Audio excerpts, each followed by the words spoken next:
రేవంత్ రెడ్డి సార్కి కొన్ని సూటి ప్రశ్నలు అడుగుదాం అనుకుంటున్నా. ఇప్పటికే చాలామంది అడిగేశారు, లేట్ అయిపోయింది.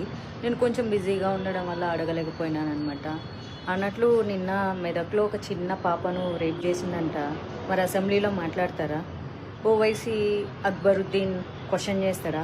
పసిపిల్ల, ఆడబిడ్డ, ప్రాణం, పాపం, అయ్యో అబ్బాస్ తప్పు చేశాడు, శిక్ష విధించండి, దీని మీద మీరేమంటారు రేవంత్ రెడ్డి జీ అని అడుగుతాడా? అన్నట్లు కొడంగల్లో ఒక రైతు ఆత్మహత్య చేసుకొని దానికి కారణం సీఎం రేవంత్ రెడ్డి వాళ్ళ కుటుంబ సభ్యులు అని చెప్పి లేఖ రాసిపెట్టి మరీ సూసైడ్ చేసుకున్నాడంట. వాళ్ళ కుటుంబానికి 25 లక్షలు ఇచ్చిండ్రా? కొన్ని 25,000 ఎవరైనా ఇచ్చిండ్రా? ఆయన ఎవరో కోమటిరెడ్డి వెంకటరెడ్డి అంట.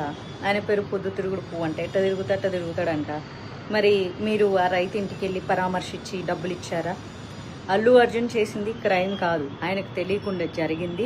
ఆయన దాని మీద ప్రాపర్గా స్పందించకపోవడం ఆయన చేసిన పొరపాటు. తప్పుకి, నేరానికి, పొరపాటుకి చాలా తేడా ఉంటుంది. అందరిలాగా ఆయన సామాన్య వ్యక్తే. మీకు ఎలాంటి హక్కులు విధులు వర్తిస్తాయో ఆయనకి వర్తిస్తాయి. జరిగిన చిన్న పొరపాటుకి సినిమా ఇండస్ట్రీ మీద ఉక్కుపాదం మోపాలి. సినిమా ఇండస్ట్రీని రేవంత్ రెడ్డి కాళ్ళ కింద పెట్టుకోవాలి. జగన్ సినిమా వాళ్ళందరినీ పిలిపించి పోజులు కొట్టి దండం పెట్టించుకున్నట్లు మనం సీఎం అయిన తర్వాత మనం ఎందుకు పెట్టించుకోకూడదు అని. రేవంత్ రెడ్డి గారు, మీ ప్రయాణం అంతా చాలా బాగుంది, అందుకే కష్టపడి ఈ రోజు వరకు సీఎం అయ్యారు. జీవితంలో చాలా చాలా ఎన్నో సాధించారు.